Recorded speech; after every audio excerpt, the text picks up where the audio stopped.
has 22 member federations throughout Europe in 14 different countries, a total of 138 schools. And the EUI organizes every year in August a congress in Zinal, and also has a shared teacher training program, a 500-hour, 4-year teacher training program. Our speaker today is Geza Timcak, who's from the Slovak Yoga Association. Geza will be, I'm sure, well known to many of you. He has been teaching since 1971, teaching in Europe and in India, written a lot about yoga as well, of course. His talk today is going to be on the sadhana of Sri Chakra. And just to give you an idea about how he's going to organize it, he's going to be talking for about an hour. Then there'll be a practice of about 20 minutes. And then there'll be time, about 10 minutes maybe, for some questions at the end. If you have any questions that you want to put into the chat, then please do so as they occur to you. Or if not, then you can always use the raise hand function when we get to the questions. So I'm going to pass over now to Geza. Thank you very much, Geza, in advance for your talk. And maybe just a reminder, if anybody hasn't switched off their microphone, can you just make sure that you've done that so that we don't get any noise? Thank you. Thank you very much indeed. It's a pleasure that, first of all, that this program on spirituality has started within the EUY. And I'm also happy that I was about to be the first one to present an area which is close to me. I like this area of sadhana very much. And within the Savita Yoga weekends, week-long courses, and so on, we are always having also the elements of the Sri Chakra sadhana. Now, I will turn this to the presentation mode, which means that even though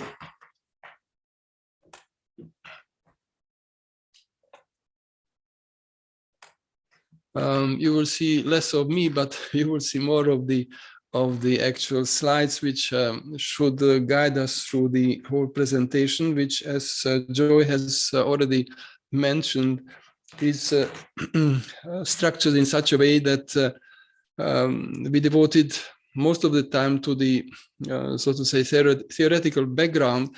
And this is because, you know, to practice something where you do not know sufficiently well why and do you do it, and what are the expectable results, I think that would be a pity. So this is why I also start with this note on that. First, I think it was in 1977 when I met first the concept of Sri Chakra. And then it was Swami Vedabharati who was giving some inspirations in this way.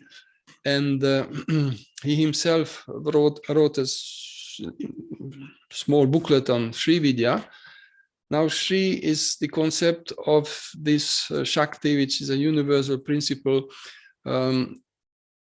having, so to say, in its portfolio all the activities within the, let's call it creation, universe, whatever.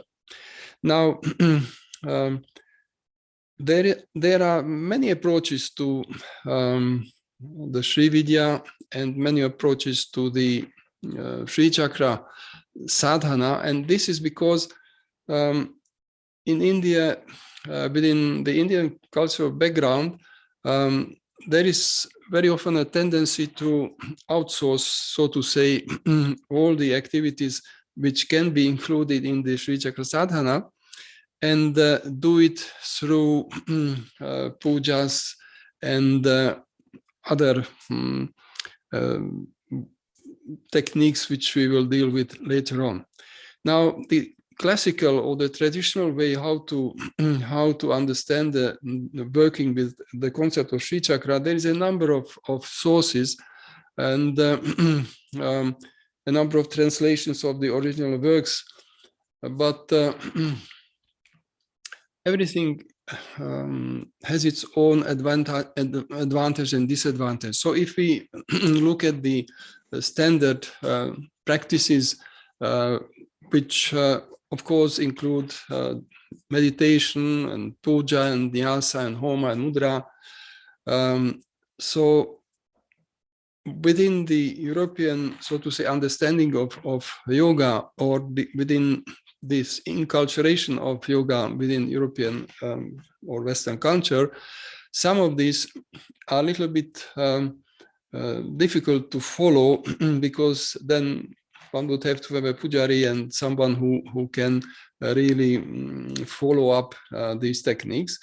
And as I already mentioned, this again is a sort of outsourcing. So instead myself doing something which is included in the Sri Chakra sadhana, I outsource it to some authority who will do the homa or the puja, for which you need special knowledge. Now, in the Bhavana Upanishad, which was in 2 or 3 books explained and translated by Professor Rao,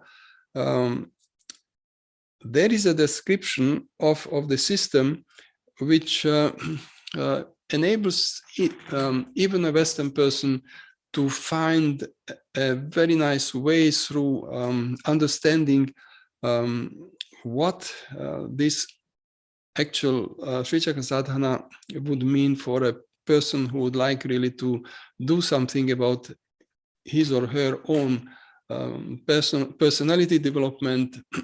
And for that, of course, yoga has a lot of tools like the shatkarmas, the yamas, niyamas, vairagya as a principle, very, very important, and so on. And also we know that every one of us has a lot of information in our databases which are linked to the ahamkara, to this what sometimes is translated as personality or ego, that all these personality traits, these are the ones which are joining us to so many activities, which again create some cause and effect snowballing, and makes more and more difficult to keep with the simplicity of the yoga. So sometimes we may feel that, like in this picture, the image of this, or the statue of this head, or the head of the statue, is engulfed in all the roots of a tree. So it is like the mind engulfing the consciousness, which is the ultimate goal of yoga realization. And so we have to liberate this statue from all the roots in order to really discover what's behind it. So one may say that, fine, it may be a sort of nice idea, but why should we bother about all these processes? Because if we try to live as sort of life which is behaving, or which is treating the life in the best possible way for us, well, the only problem is that there is no real way how to check. For example, if we think that we are reacting, or if we do something in the best possible way, whether it really was the best possible.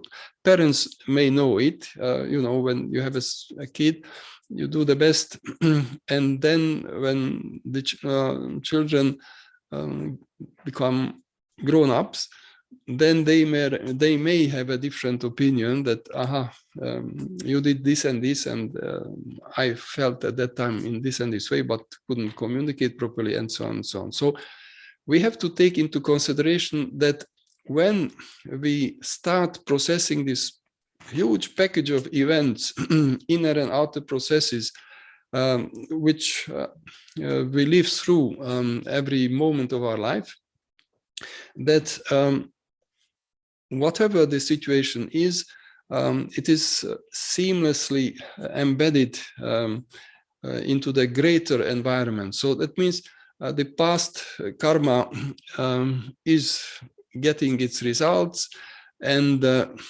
our present activities plant some future result into the future. So the idea is to have a zero balance, so that we do not have too much burden for the future. Now, that's very, very difficult. And also the concept of karma is not really very easy, because, for example, the Jainist model of karma includes karmas which we can change, karmas which we cannot change. For example, I cannot change the date when I am born. I'm already here. I cannot readily change my immediate environment, at least up and until I'm an adult, and so on. And then there are all these personality traits, like it's put here, like the anger or the pride or the deceit or greed. So all these vasanas and malas which we can accumulate, they are starting to become a part and parcel of our life and of our karma. And as long as we have a karma, then we have to live through it. So how to do it in the best possible way? Usually it is said that if we know more about ourselves, we will understand better the life which we have to live through.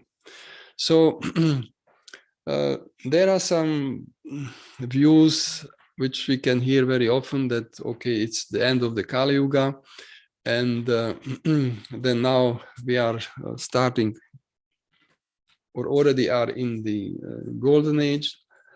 But they seem to forget that before the new era is starting, there is a dissolution, a pralaya. So that means that we still have to cope with all the difficulties, and it's not really good to hope that, oh yes, very soon, or even now, we are going towards a very bright and just future, which we are, but the time scale is really very, very big. So we know that the yogic perception of life includes also the concept of reincarnation, which is that we have always to come and correct whatever we can correct of those burdens which we did in the past. And perhaps it's fortunate that we are not really aware of everything which is in this database attached to the Ahamkara, because our history is not, within this model, is not really that now we start a series of incarnations, but it means that we have already had a lot of lives, and a lot of lives at different levels of existence, which is also a thing which we will touch very shortly, because it's also something which is very nice. But for that type of understanding, there is another practice, which is the Tattva Shuddhi, which has a lot of varieties, about which we will speak later on. I mean, I think on the 25th of November. So, because in the Vishnu Purana, it is interestingly described that humans as a type of beings were created on the level of Janaloka, which is an existential level which is higher than we are actually living in now. And so due to our errors in directing our lives through incarnations, we ended up at the Bhuloka, which is where we are presently. So this is just a sort of joke that it's written there. You just welcome back. You are always getting interested in this problem of reincarnation, because nowadays there's quite a number of techniques through which, Geza, yes, it's Iris. Hi. We are not seeing. We see only the first page. It's still not going on in your. Or it's maybe only me. It's only the first page. Yeah, same here. Can you please? That's correct. Yes, this is something for Luke to try to solve it, because I see it correctly. I'm sharing the screen, and I know you have to go back if you want to. Yeah, you have to go and shift it back from sharing screen, and again going and choosing this one from the last. yeah, this was it. Yes, otherwise we cannot see this, unfortunately. Never mind. This is exactly what I'm sharing. You can turn it off and then put it back, like Yes. calling it again from, But do you see sharing screen. Do you see it now? Because I have went back and shared the screen, but I don't know whether Can you you- now.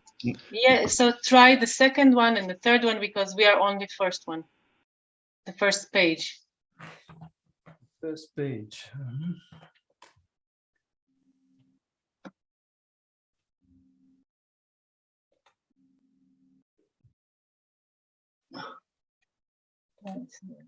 Yeah, he's coming back to the first one. This is something else. Mhm.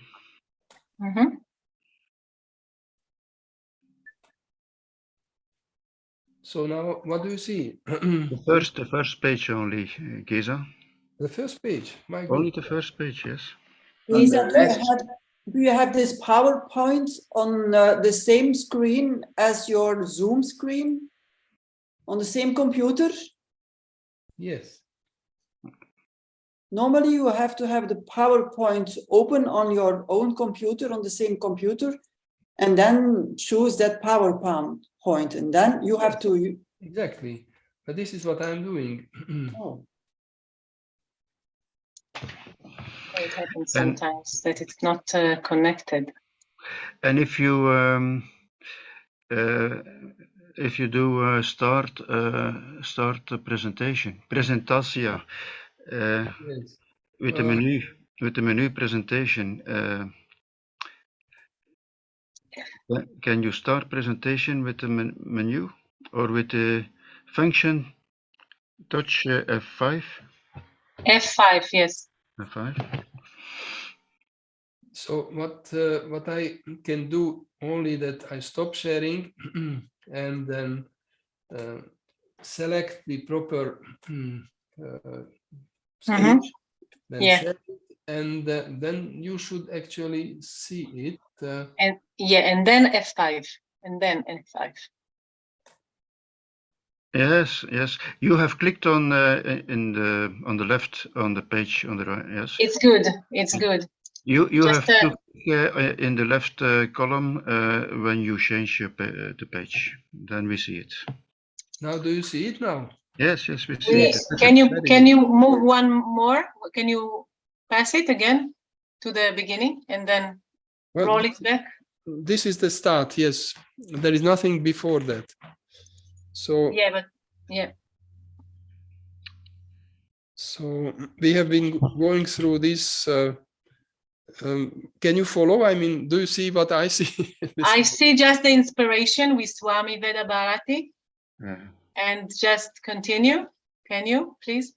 Yeah. Yes, I'm continuing, but it looks that somehow it doesn't really work in this way. So So what? Yes. Okay, yeah, it's moving. This is the third one. Yes. It Okay. is So moving. I Okay. guess you will need to manually like this click on the slide that you are referring to. Yeah. Right now we are seeing slide number 3. Yes. so it is, yes. Okay, no problem. Thank you, Geza. You're welcome. It's nice that you have mentioned, but it means that it's not functioning as it should. Anyway, so yeah.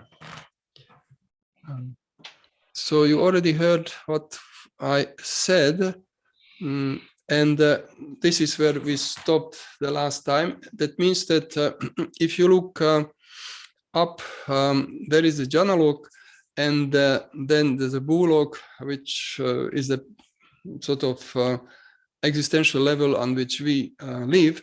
And so one of the aims of our even yogic training is that to return back. So that means to get into living environment, which is less dense, and the life has certain positive qualities which our life lacks. And so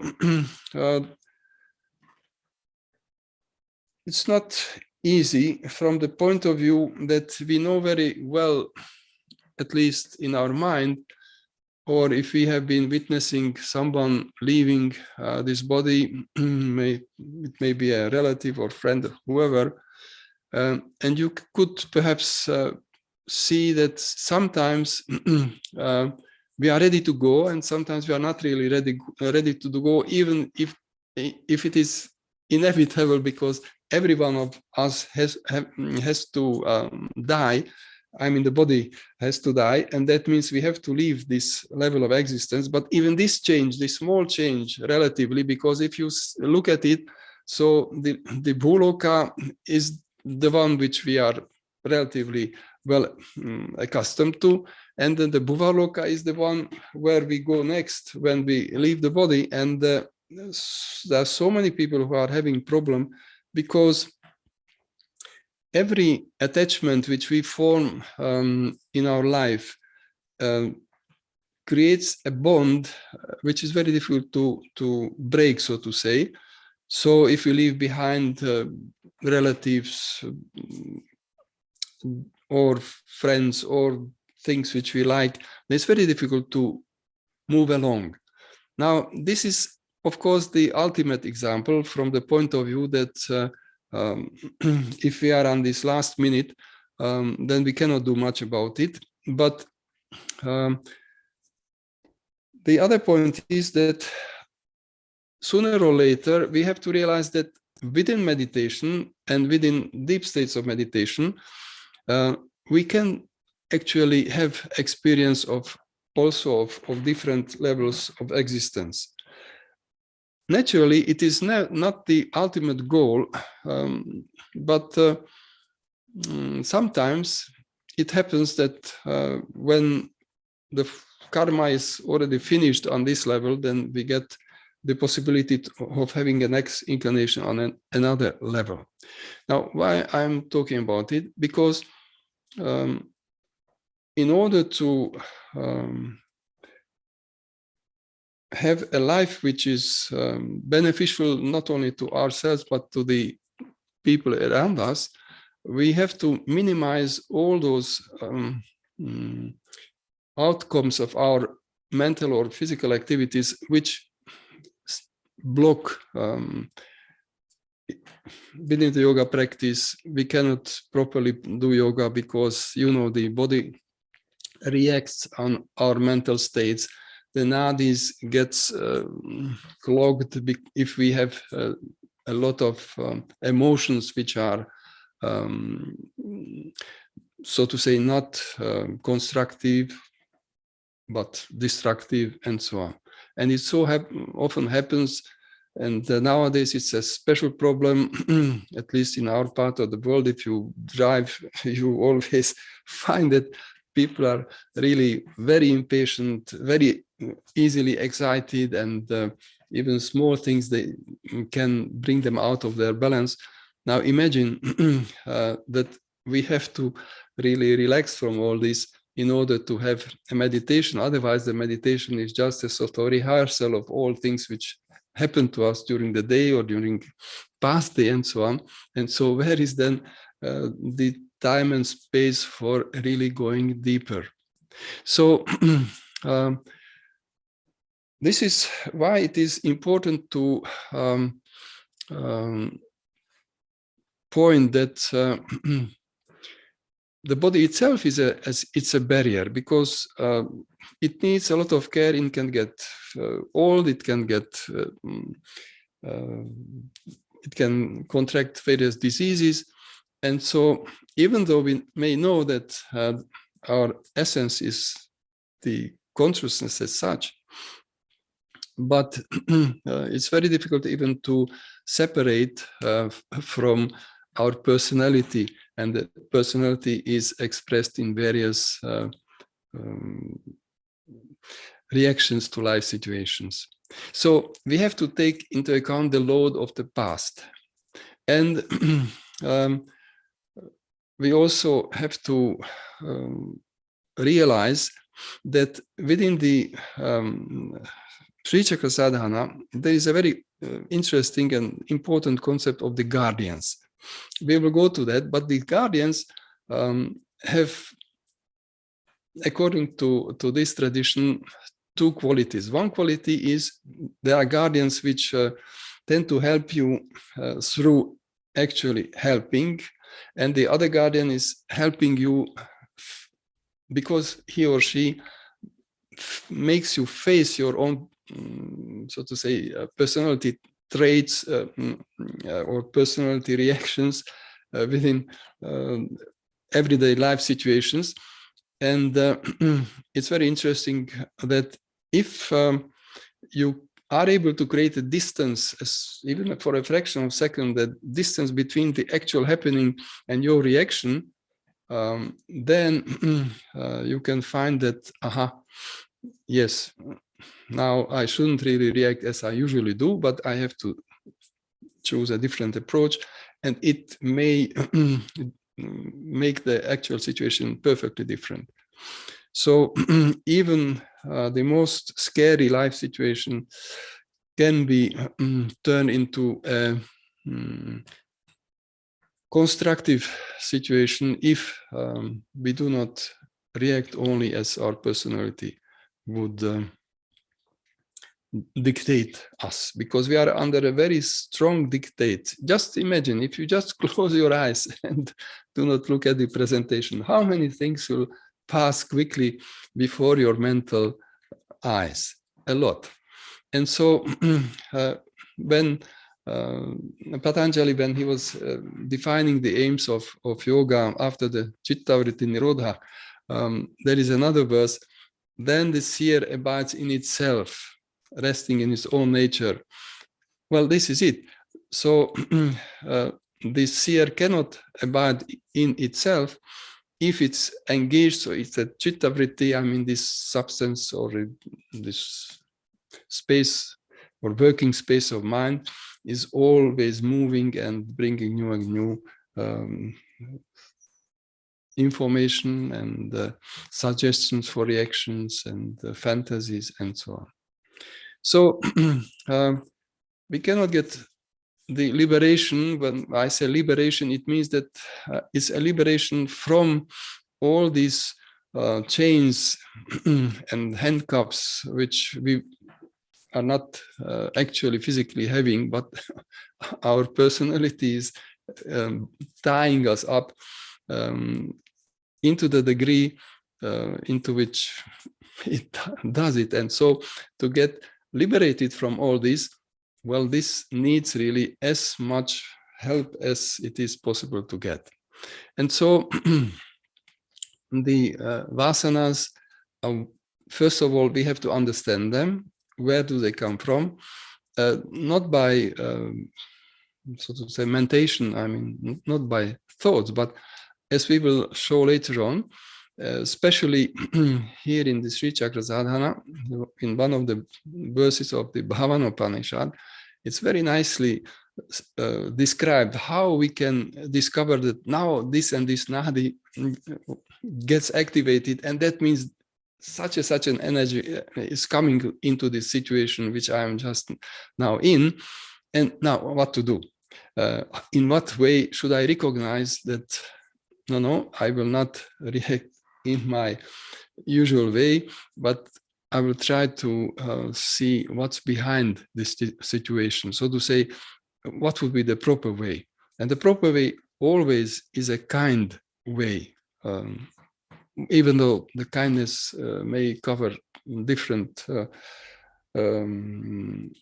actual concrete actions or thoughts or words or expressions of your face, body language, and so on.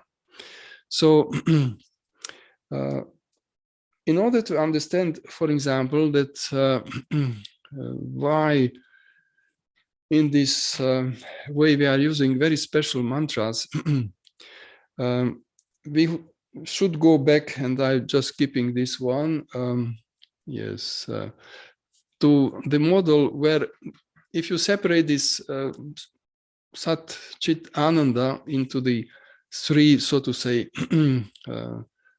aspects, then when there is only this aspect of Sat, then nothing is manifested, and so there is no conscious unit in the system, and that means that we are in a latent form. Now, the moment it starts evolving, then the first evolute, we may say, is the Ananda. So this is why so many people have already said that people actually want only to be happy, and they do whatever they think appropriate so that they are happy, even though happiness is more of a type of santosha than of ananda. So ananda is something which is only yogis can convey what is ananda, but if they want to put it into words, it's very difficult. But anyway,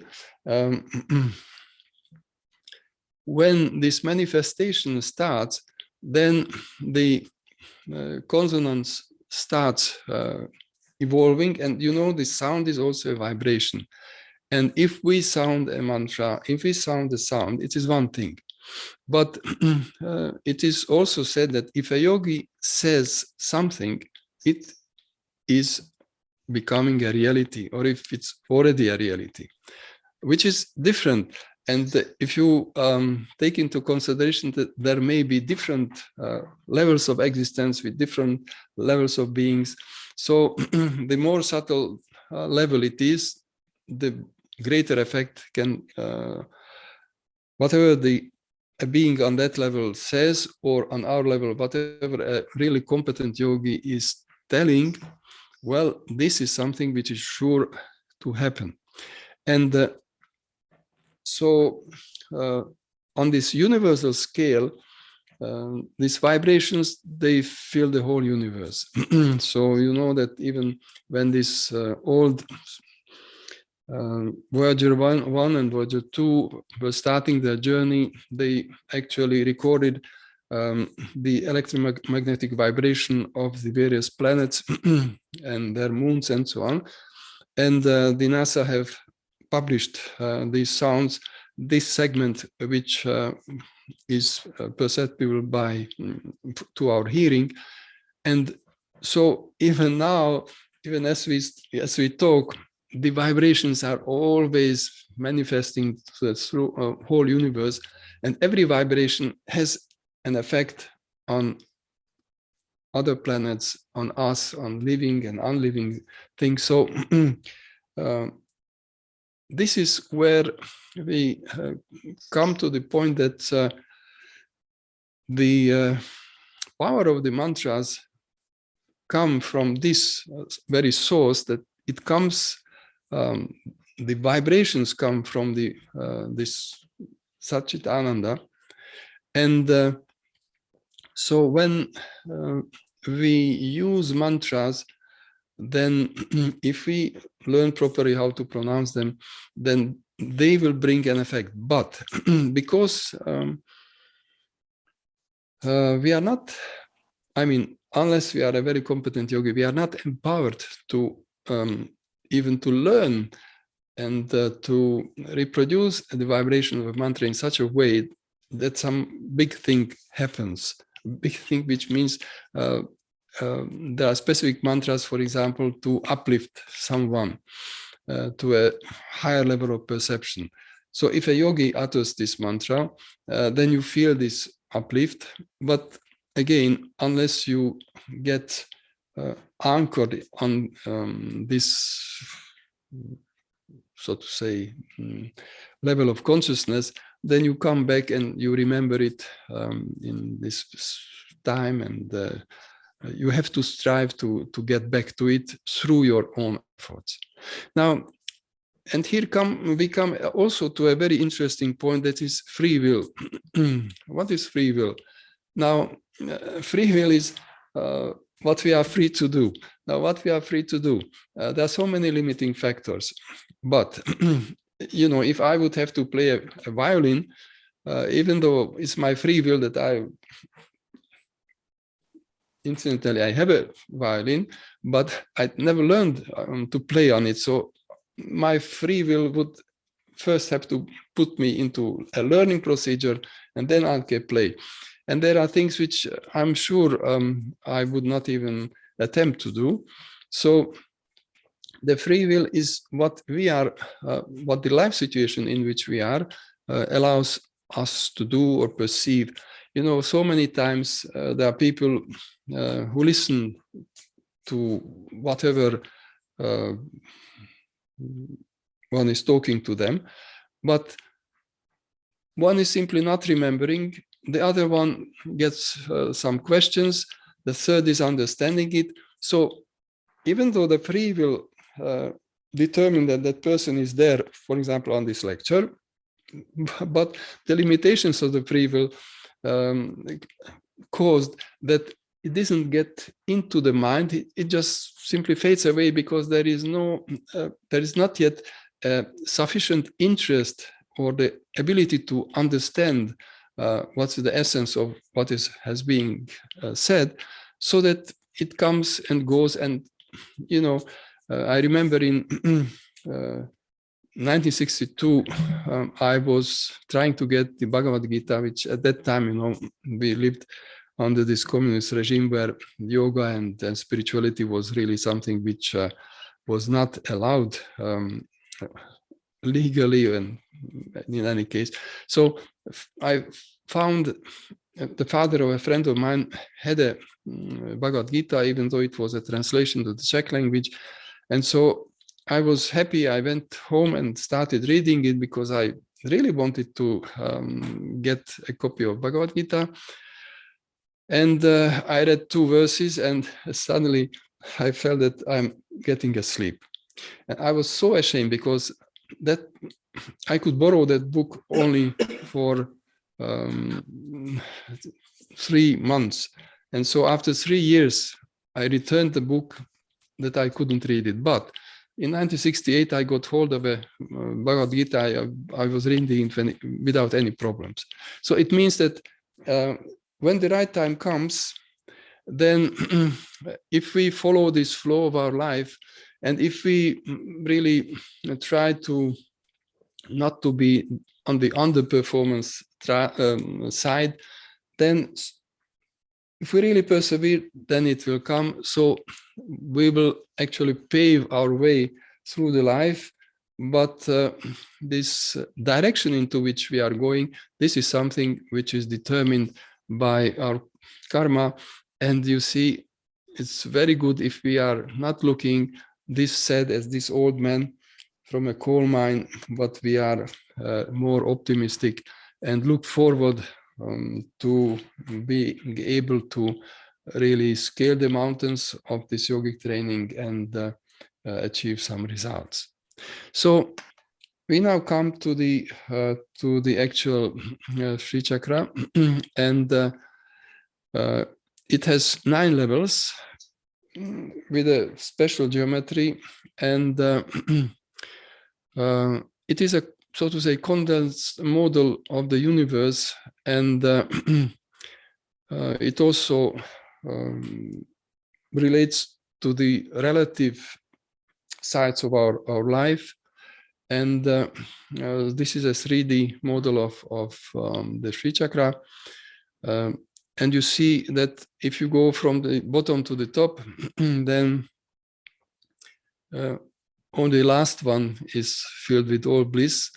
And the next one is already bestowing you all the attainments. The next removes all the diseases and so on. So if we start from the bottom to the top, we have already said about this, then we have first to put a lot of effort into this process.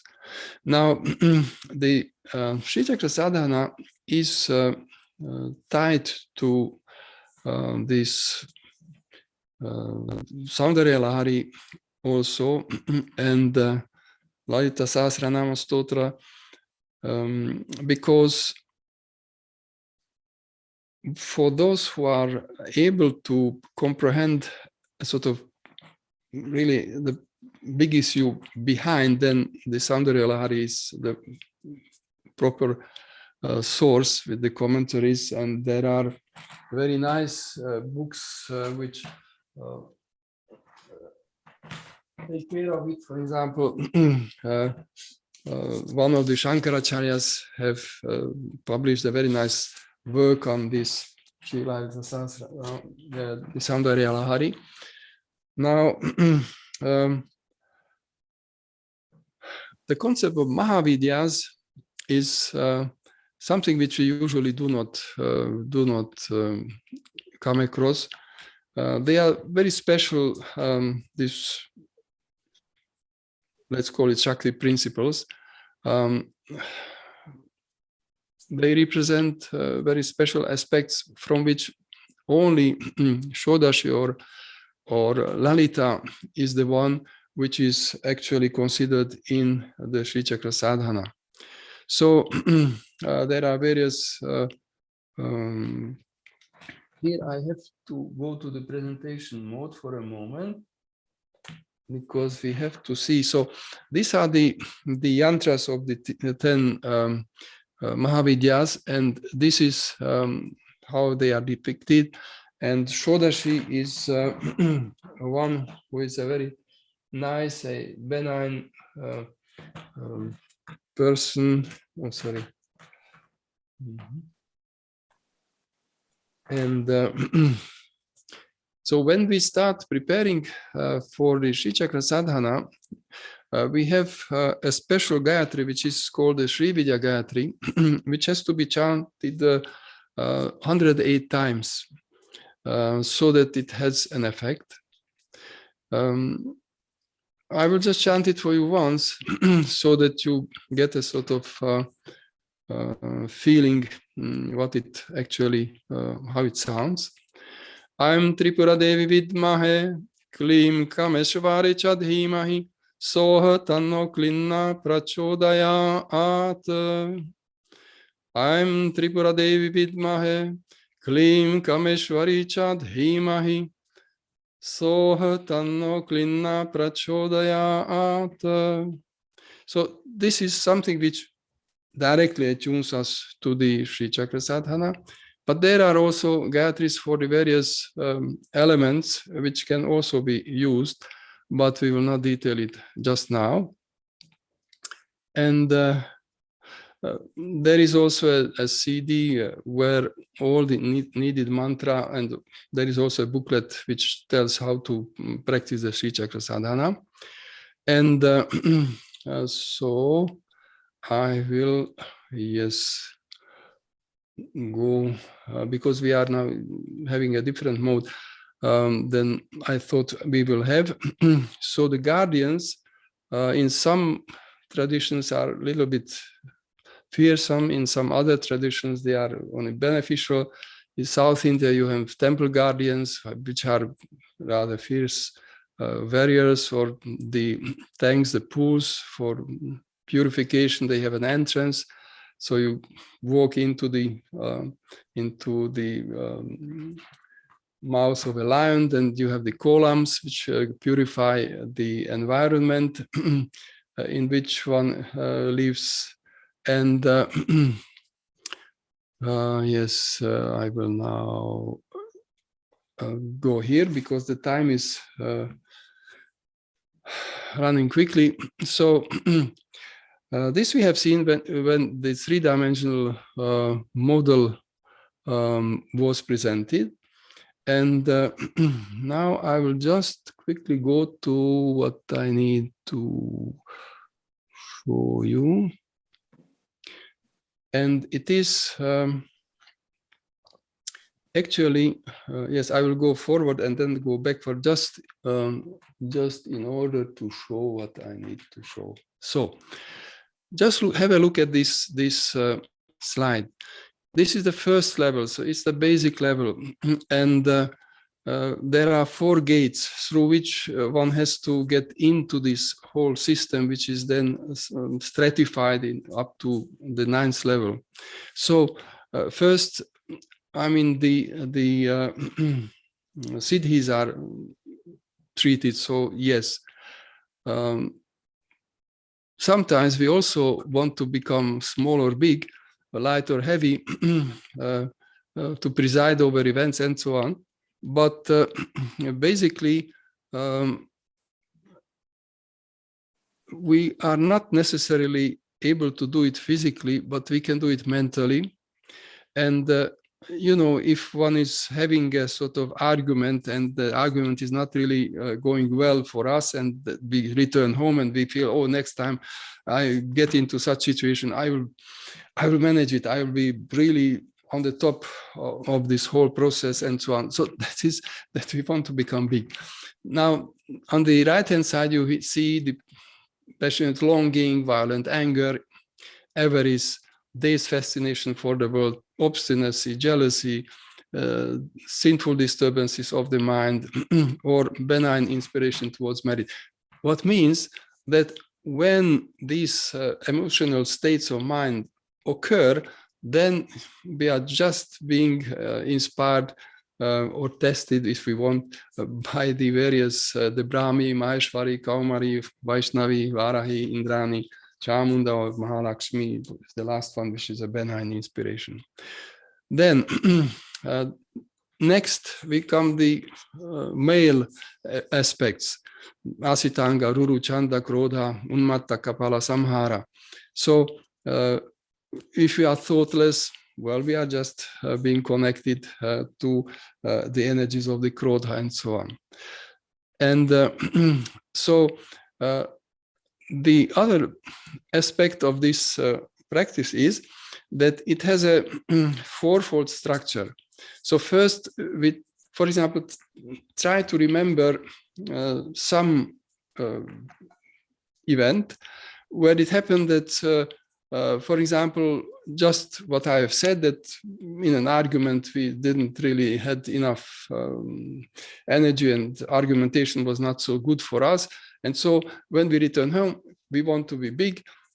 For the next time, but for that really we have to become more competent, and we have to usually do a lot of things before we are able to be on the top of a situation and manage it from a sort of perspective and not getting involved.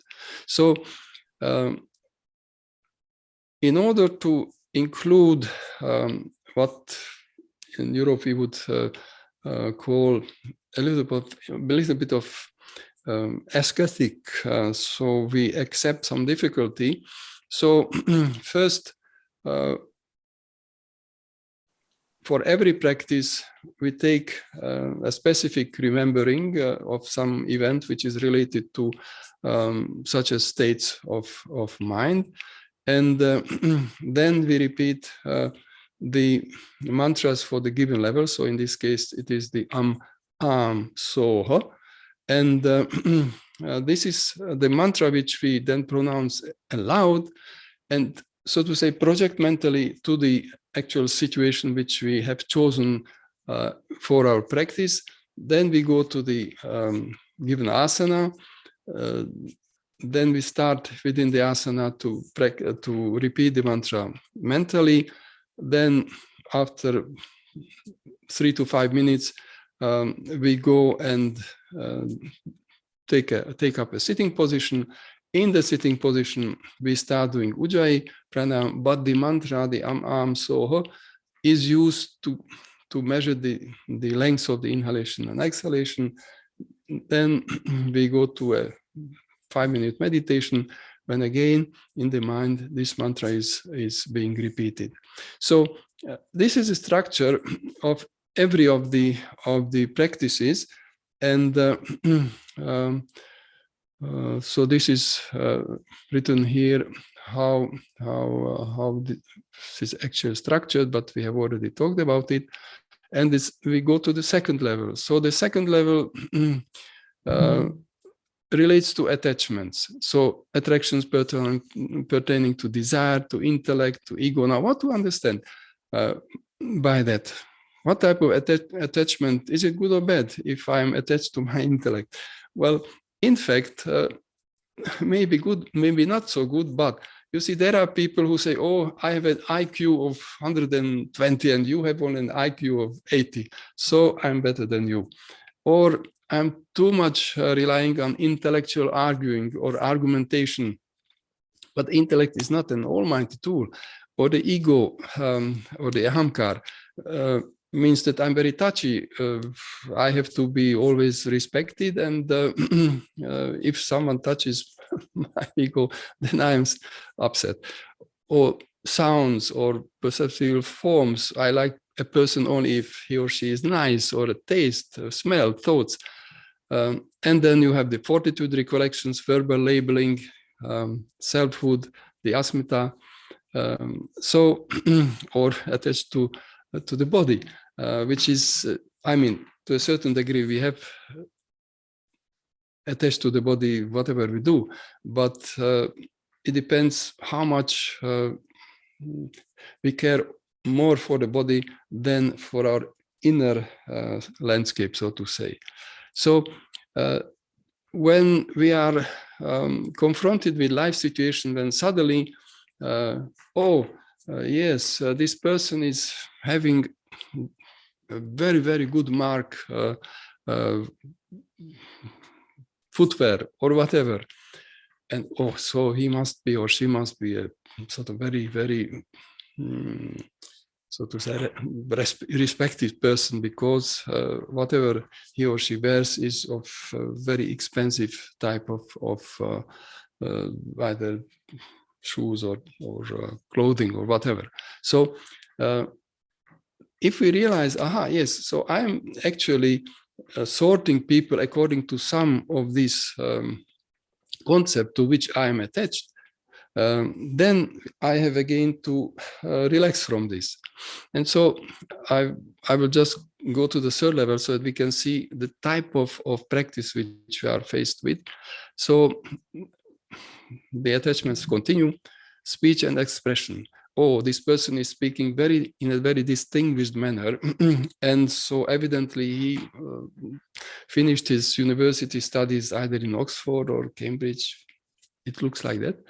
Or apprehensions and receptions, locomotion, urges of the body and eliminations. That means to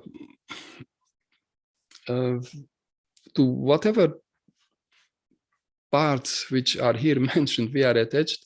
Again, we have to learn how to step back and how to relax from them. And for example, sometimes there is a question, okay, why is it a problem if I'm detached?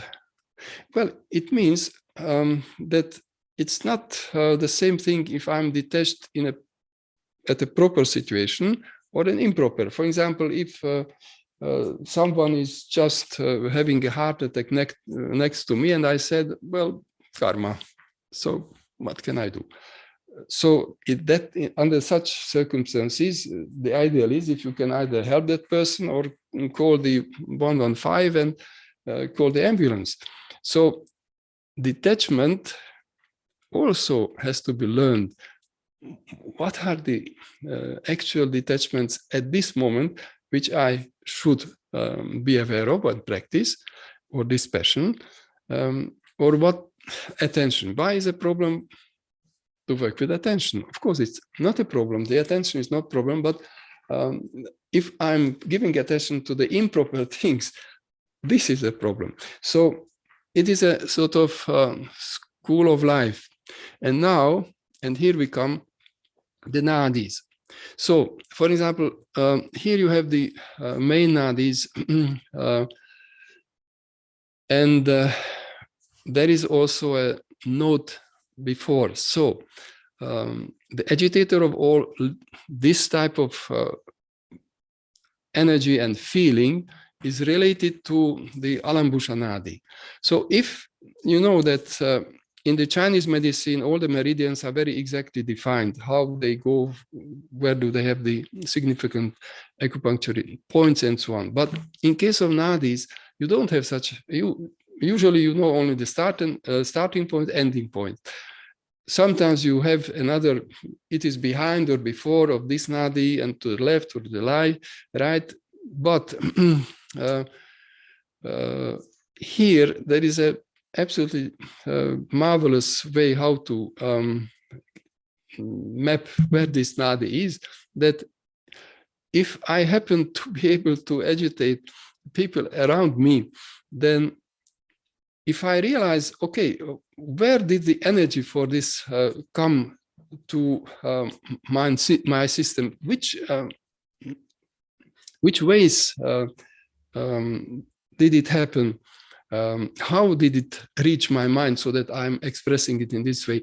Now, if I'm able to detect this, well, I have realized, this is the Alambusha, or all the rest has a sort of this description of a mental state, which helps us to discover in practice where these nadis are actually situated. Now, in the fifth level, we use, we learn how to recognize the various pranas, and also how to use properly the gifts which we may receive if we practice, for example, already the fifth level practices. Just imagine fulfilling all the desires, but what should I really desire? So I can desire so many things, but in all of these cases, giving there, it is really not easy always to say, okay, what type of wealth would be beneficial for me? What should be for me the most desirable, and so on. So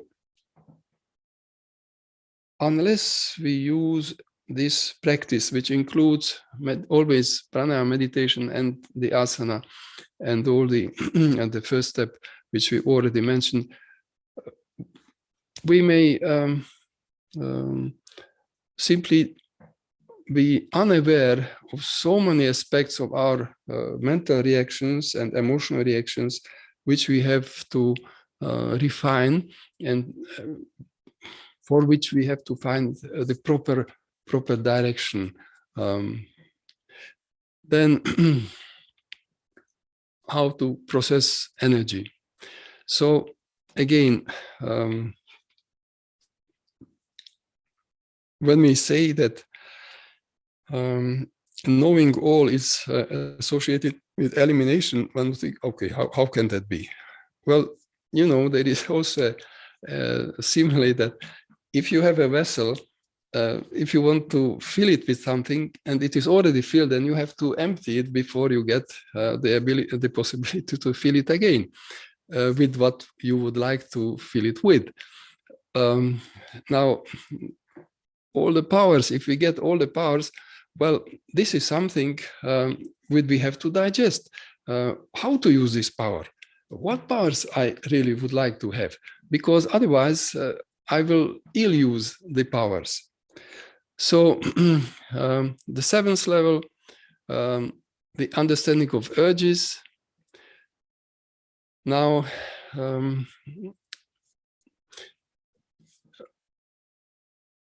when we say, for example, the urge to purify, which is linked to dukkha, if I stand in an asana for 5 minutes, it may be a little bit painful, but it purifies the mind in a sense that, yes, I'm willingly undergoing some small suffering because I would like to offer this suffering for the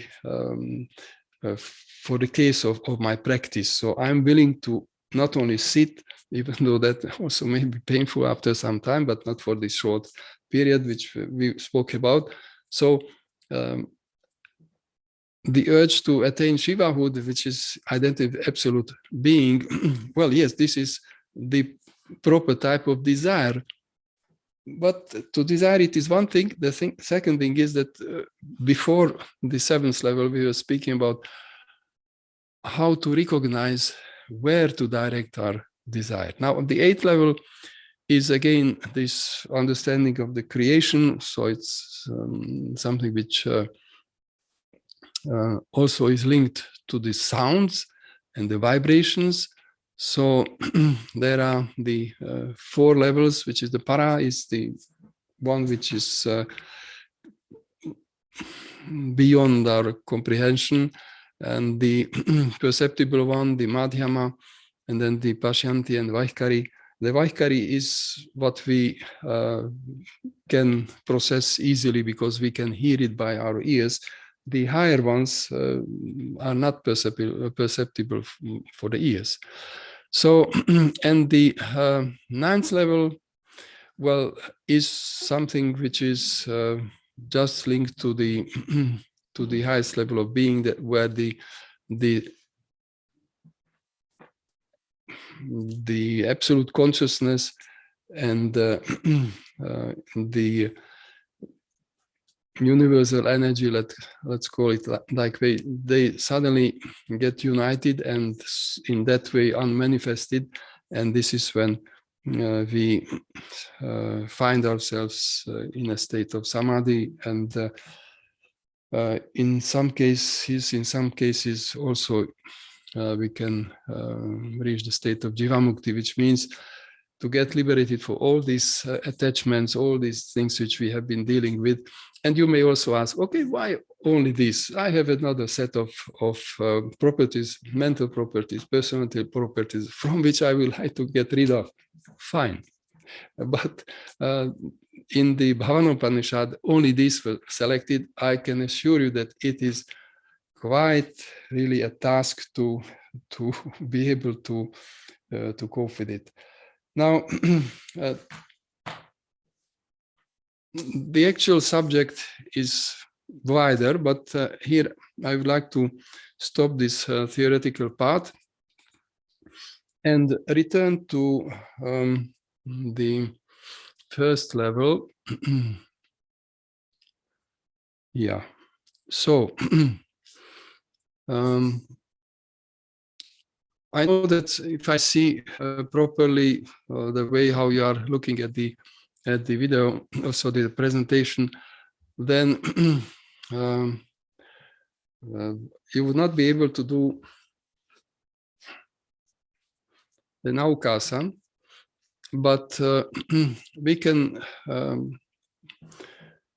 try to follow what is written here, or if you can do the naukasa, that would be nice. So before starting this first practice, so the first level of practice, we could chant, in fact, together this Sri Vidya Gayatri, and then we continue. So if you feel like that, then you join in. If you just listen to it, that's also fine. I'm Tripura Devi Vidmahe, Klim Kameshvari Chadhimahi, Soha Tanno Klinna Prachodayat. I'm Tripura Devi Vidmahe, Klim Kameshvari Chadhimahi, Soha tanno klinna prachodayat. Aim Tripura Devi Vidmahe Klim Kameshvari Chadhimahi Soha tanno klinna prachodayat. And now let us try to select this tendency to agitate all. And so we would have to try to remember whether there is any case when we really made agitated everyone around us. And if we had some experience, for example, that it made later on some problem because the people got agitated and were not necessarily so nice on us, then we can just select this memory and then allow reciting this mantra of this level, which, as we already mentioned, is soha, and direct the vibration to this memory. It can be done in such a way that you keep this past event in your mind, and as you pronounce the mantra, you just let this sound vibration reach your mind, because if we pronounce it aloud, that's one thing, but before we can pronounce it aloud, we have to actually form it in our mind. So the memory is in our mind, and the mantra before it appears on a physical level is also in our mind. So now let us try to do it. So I assume you are in a sitting position, and so we just keep it in our memory, this event, and then start repeating the Bija mantra. Soha. Soha. Soha. Soha. Soha. And now we should go to Naukasana, which is a very simple position. So you can do it either with hands resting on the ground and lifting your your feet, or do it in a more demanding way. And when we do it and keep the position, then mentally we start continuing the recitation of this soha.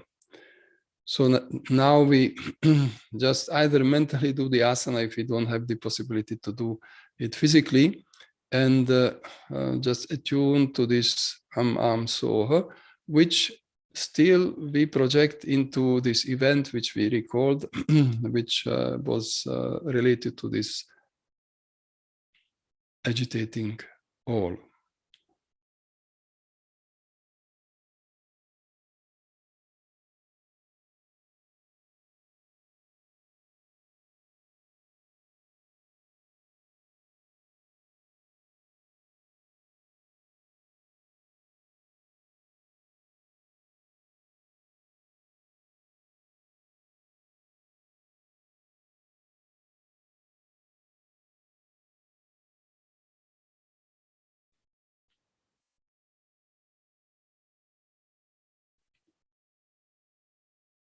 And now we can change the position to any sitting positions like Ardha Padmasana or Vajrasana or whatever. And we start doing the Ujjayi Pranayama, which, as you well know, is that you narrow the area around the epiglottis. And so you start with exhaling, then follows the inhalation. And as you inhale, you mentally again do the soha.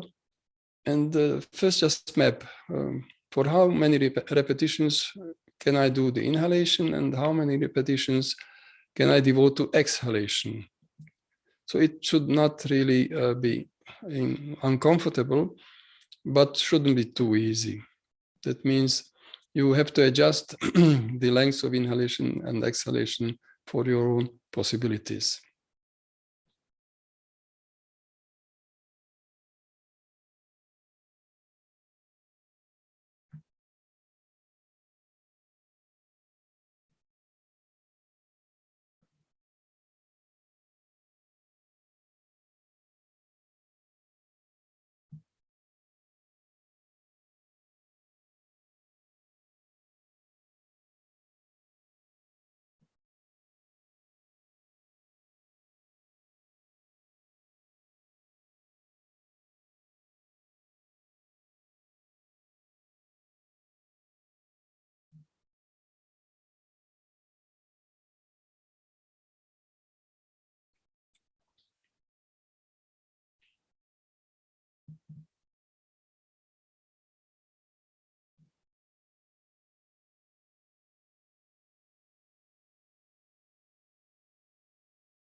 And now we relax from the Ujjayi Pranayam, even though under standard conditions it would take 20 minutes, but unfortunately we don't have that much time. So now we remain seated and just recognize the space which we can feel when the eyes are closed.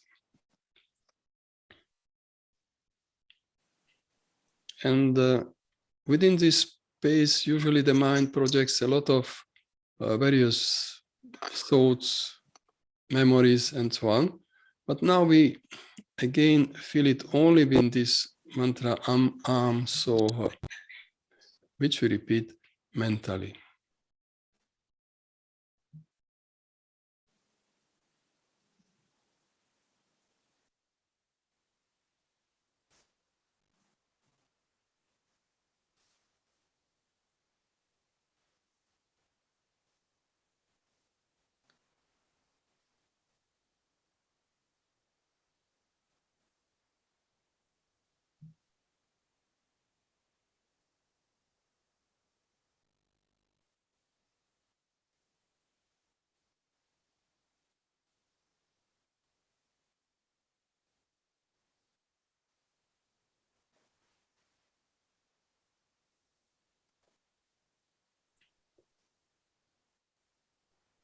Fine.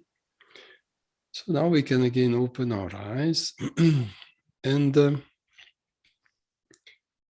for everyone, every of those subject areas which we went through when we went through these 9 levels, every step is about 20 minutes. And when can we consider the practice to be successful?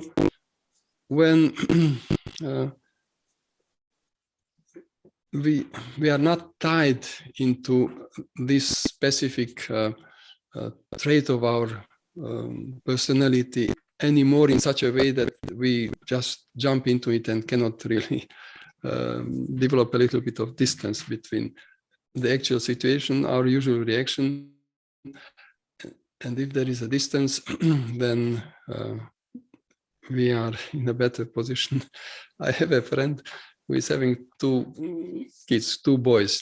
Now, one is about 5 years old, the other is a little bit older. And so, you know, there's quite a lot of things to solve every day with them and with the wife. So he said that one time he was a little bit tired, so came home from the work and the children and the wife together produced some urgent questions on him, which he said usually would make him rather excited and would start arguing, but he remembered, oh, Shrichak Sadhana. Ah, yes. Okay. So I'm not reacting the usual way. Paused a little bit and a few seconds, and then asked, okay, how do you think we can solve this problem? Because we have to do it all together. So the whole mood was changed, and so this is one of the basic principles for the these 54 starting practices, that to develop the capacity not to jump into a mood or reaction and so on, but understand where it comes from and how to get a little bit of separation from this, and then we are entitled to go to the higher levels. So I see that there are about 10 questions. So I would like to ask Joy to share with me what were the actual questions, because I just see that there are 10 questions. Perhaps.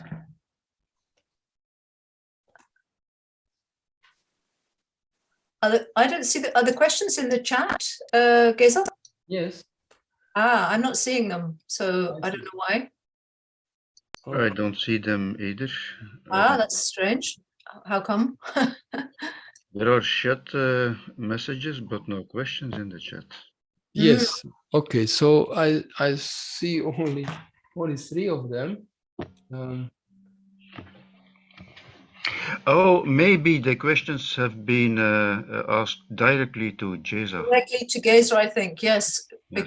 Not make sense to everybody. Yes, but there are no actual questions. Just that I hear well, and I see well, and so on. So, yeah. Okay. Do you want to stop sharing your screen now, Geza? Yes.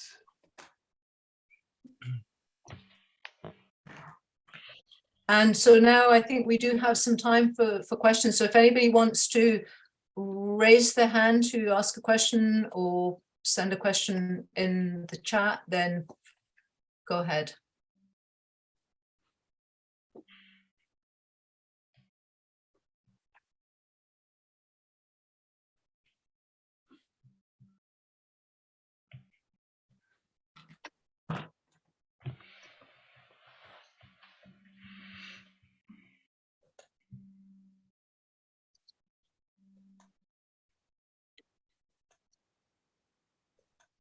No, I don't see any raised hands. I don't see the hands, but hopefully that you would see it. No, well, I'm just checking the screen. Somebody's got a hand up. Yeah, let's see. Premilia, I think. Yeah. Do you want to ask your question? Open your mic. Geza, it's lovely to hear you again. Thank you for the wonderful presentation. It's so full of information and deep philosophy. I thank you from the bottom of my heart. I would love to get a copy of the CD for the mantra. How do I go about getting that? It's very easy. If you go to the web page, which is called savitamusic.com, Okay. then you can otherwise it in a hard way, I mean, as a CD, or just to download it as a PDF, MP3. Okay. Thank you, Geza. You're welcome. One other appeal to you. Please come to Ireland sometime soon in the new year. Yes, I would love, but you have to invite me, you know. I cannot just knock on your doors uninvited. I will ask the Irish Yoga Association to invite you once more. You have been over in the past to meet with us. Yes, it was a lovely stay, yes. Thank you so much. Thank you very much. Thanks a lot. Thank you. Would anybody else? Can I share something? Yes. Go ahead. The last month or so, I'm practicing it like more often, and it creates really the gap that you were talking about between the actual irritation, as we say, until the reaction. Yes. And it is such a difference, of course. So practice it, all the rest. Yes, yes, yes. It's impossible not to agree with you. Yes. Okay, so we have a question in the chat as to whether it is possible to get a copy of the PowerPoint presentation. Would that be possible or not? Yes, why not? Of course. I don't know, you see, how to do it actually, but if he or she writes me an email, and if you remember on the first slide, there was this address or You want to put your email again in the chat, maybe for everybody? Just send that to everybody, and then anybody who wants the PowerPoint could be in touch with you, maybe. I would Okay. do it. Or you want to show it again, maybe. Yeah, that's another way to do it. Back on the first. Yeah. And the lecture is recorded anyway. That's right. Yeah, that's another point that we were going to remind everybody that there will be a recording. So all the people signed up will get the recording. So if you want to look at any details again, then you can do that. So in fact, this is the address which helps, but because it will be on the recorded part, so I will just stop sharing it because we can devote attention to possible questions. Again, in the chat, I see 6 notes. But what is People are saying in the chat, what I'm seeing is people are saying thank you very much. They're also saying they would like the PowerPoint.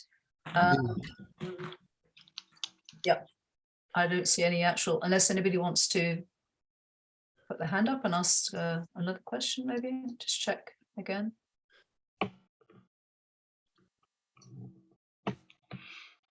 Oh.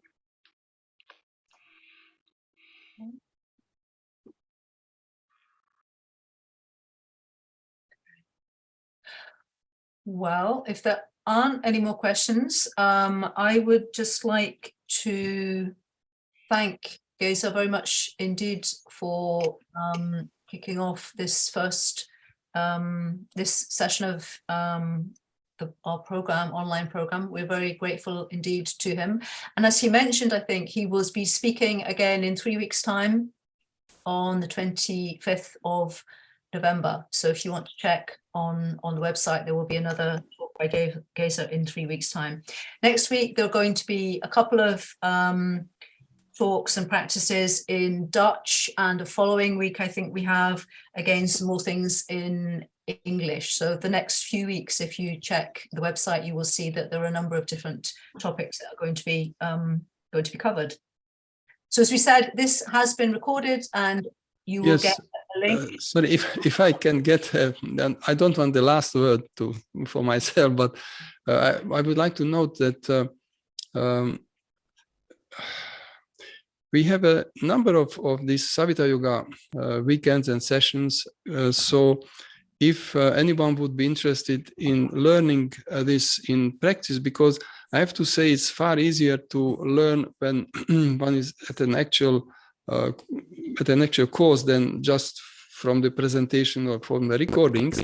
And also, as I was just luckily invited in the future to Ireland. So we usually are happy to go within our time-wise possibilities anywhere, well, not absolutely anywhere, but within a reachable distance, and would love to share whatever we have. When I use the we, it's not that I speak only for myself, but for the Savita Yoga weekend or sessions or courses, we have to be there, at least 2 or 3 of us. So now Ivo Sedlacek is the one who was doing the musical part of this CD and other CDs. And so because he has a son who has by now grown up, and he's also a musician, apart from other things. And so we are always happy to share.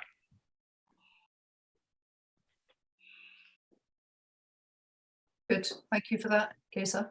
Yeah. Lisa, just maybe a last question. Sure. I'm totally new to the Sri chakra, and I just was thinking if I want to start doing something with this. You have weekends. What would be like a basic thing to have at least some hands, some tools to get started? Could you just comment a little bit on that for someone who doesn't has any idea with that? Basically,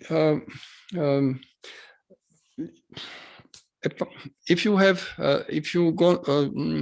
the presentation, that you have all the material which you need for that, you see, I would recommend to you this book, but it is in Slovak. Here it is described in detail all this procedure. Now, some part of this is also available in English, so this is something to refer. Then, if you want to repeat a mantra 108 times, then you have the mala, which is used to count.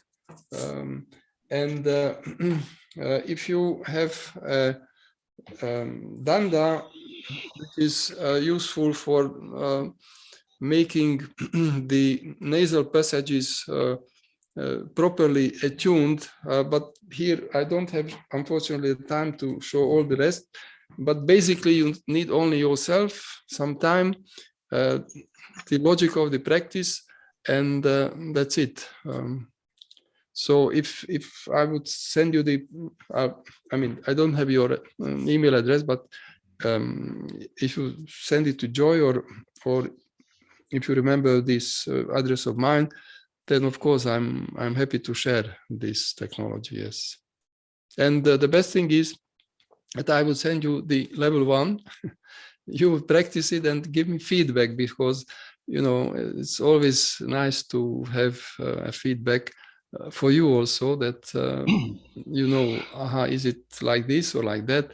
I'm happy to help as far as I can. Thank you very much.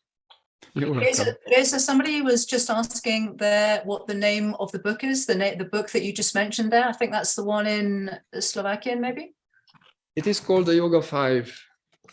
Yes, this is 5 volume of our yoga books, which our yoga association is publishing for our practitioners and for the would-be teachers. So it is the 5th volume of the yoga handbooks, which our association is using it. Okay.